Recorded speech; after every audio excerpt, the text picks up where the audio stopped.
السلام عليكم، كي دايرين؟ نتمنى تكونوا بخير وعلى خير وانتم كتشوفوا لا فيديو ديال اليوم. رجعت لكم فيديو جديد، وصفه جديده واقتراح جديد. اليوم ان شاء الله غادي نشارك معكم دي ميني تشيز كيك في هاد لي مول هادو جوطابل. كيجيو زوينين ومنعشين، بما انه في هذا الوقت ديال الليمون فهما ساهلين. بكاس ديال الليمون كنديروا واحد الطبقه زوينه. اول حاجه غادي نحتاجوا واحد الهاشوار ولا طحانه، ولا تقدروا تطحنوا البسكوي غير بيديكم هكا، تهرمشوه بيديكم ولا تدقوه بشي حاجه. عندي هنايا بسكوي اللي راه معروف وباين، كناخذ فيه 28 حبه. صافي كنطحنها في الهاشوار. انا كنطحنها يعني حتى كتبقى غير واحد شويه اللي مرمل.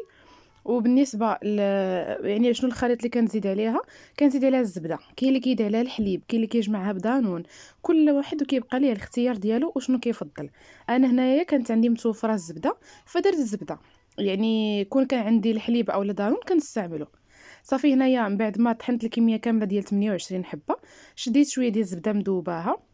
درت 3 المعالق صغارين 4، هانتوما شفتوا، والمعلقه الخامسه. من بعد فانا زدت ديك المعلقه السادسه ومعلقات صغارين ديال الزبده، لانه انا ما كنبغيش انه هاد العجينه ديال التشيز كيك او لا الطبقه ديال التشيز كيك تجيني يعني فازقه وتجي كتعلك بالزبده. انا كنخليها شويه مهرمشه، يعني ملي كتحيدوها من المول اولا كديموليوها وتبغيو تاكلوها بمعلقه راه كتبقى مهرمشه، ما كتجيش عاقده بحال اللي غادي تجي في دانون اولا بالحليب.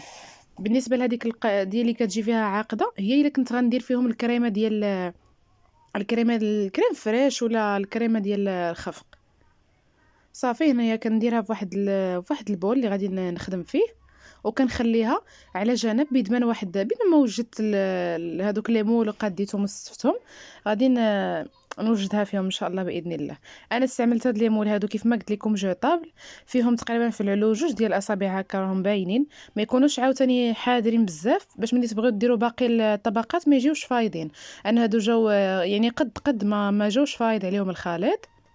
كيما شفتوا هنايا في الاول بقيت كندير قياس معلقه في كل وحيده، باش في الاخر ما يبقاش ليا وحيده خاويه ولا وحيده عامره. هنايا درت 9 ديال ليمون اللي وجدتهم فيهم. بالنسبه لهاد ليمون غادي نشارك معكم ان شاء الله فيهم واحد البسبوسه كتجي زوينه بزاف، يعني بلا دوك القوالب ديال لي مادلين. غير هادو تا هما كيجيو شويه قاصحين، يعني كيكون السمك ديالهم قاصح تقريبا ب 10 ريال الوحده. كنظن الا بقيت عاقله كنت خديتهم ب 10 ريال الوحده، ولكن راه قاصحين. هانتوما شفتوا راه خويت فيهم الخليط الثاني اللي كان سخون وما فادو ما حتى شي حاجه. كناخذ واحد الكويس هكا وكنضغط غير ضغطه خفيفه باش ما كنضيعش الشكل ديال المول بالظهر ديال الكاس. كيف ما قلت لكم راه كنخليها مرمله. هانتوما شفتوا يعني من ما كتبقاش عاقده هذيك الزبده ولا كنكثر فيها اليدام، يعني كافي انه البسكوي فيه الزبده. كنزيد غير واحد شويه من يعني باش تجي مجموعه هكا وصافي في الثلاجه. من بعد ما ندير هاد الليمون هكا، كنضغط عليهم بواحد الكاس كندخلهم للثلاجه. ضروري كندخلوهم للثلاجه اولا المجمد، كيبقى لكم الاختيار بين ما وجدت طبقات ثانيه. هنا عندي نص لتر ديال الحليب، فيه قشور ديال الحامض راه غادي يبانوا لكم لاصقين في الفوي. وغادي نبدا نضيف السكر سنيده. انا درت 2 معالق كبار د السكر سنيده، تقدروا تضيفوا 3، تقدروا تضيفوا اقل، كتبقى لكم الحلاوه على حسب الذوق. درت هنايا المعالق ديال النشا، درت 2 معالق كبارين ديال النشا. هنا في الاصل في نص لتر ديال الحليب كنديروا 3 المعالق سكر، 3 المعالق ديال النشا. هذه هي الوصفه المعتمده زعما. ولكن هنا في هاد لي تشيز كيك كنبغيو انهم يجيو كريميين وخفافين، ما يجيوش عاقدين بحال الكيك. فكندير غير 2 معالق سكر 2 معالق كريمه. صافي وكنديرها فوق البوطه حتى كتعقد. وهنا غادي ندوز باش نوجد معكم الطبقه الثالثه. ما غاديش نوجدها يعني طيب، فقط غنخلط هذاك الليمون مع الفلون باش ما يعطينيش دوك التكتلات. غنخليه يذوب على خاطرو على جانب، يعني غير فوق البوطاجي حدايا حتى غادي يطلق. ها نتوما شفتوا الكريمه ما كنخليهاش حتى كتولي عاقده، يعني بحال المسكه كتبقى تلوى بحال المسكه، غير خفيفه كيدخلها الطياب وكتبدا تقال شويه. صافي كنحيدها من فوق النار. هنا عندي كاس ديال العنبه عصير الليمون طبيعي اللي مصفي، كما انكم تقدروا تستعملوا العصير المعلب، كيبقى لكم الاختيار. صافي هانتوما كندير كاس ديال العنبه الليمون، يعني ما زايده فيه لا ما لا حتى شي حاجه. صافي كندير فيه سنيده على حسب الذوق، الا كان الليمون شويه حامض في المذاق ديالو. انا هانتوما درت معلقه كبيره. وغادي نزيد ساشي د فلون ديال درهم، هذا الصغير هذا د الفاني. صافي هاد الكميه هذه اللي قلت لكم اولا هاد المرحله هذه ديال الفلان مع الليمون غنخليه غير على جنب، لانه هذا الفلان كيكون شويه متكتل، ما كيبغيش يتسلق مزيان واخا الفوي، وغادي نحطو غير هكا فوق لافابو بيد ما داك الفلان اولا ديك البودره د الفلان كتفزك شي شويه وكتسلق من بعد. صافي لي مول هنا خرجتهم من الثلاجه، انا درتهم غير في الثلاجه الفوق عادي ماشي في المجمد ولا في الفريكو. صافي تقريبا 7 دقائق بيد ما دابت الكريمه. صافي نتوما شفتوا القوام ديالها كيفاش كيكون كريمي. غادي ندوز باش نحطها في دوك ليمول بواحد هكا معلقه باش كنخواتها هي متساويه. بالنسبه للكريمه فنص سيترو ديال الحليب، فهي كفاتني في هاد 9 ديال ليمول ديال البسكويت. صافي بهذا الشكل هذا. بالنسبه للكريمه فانا نستمتها غير القشور ديال الحامض.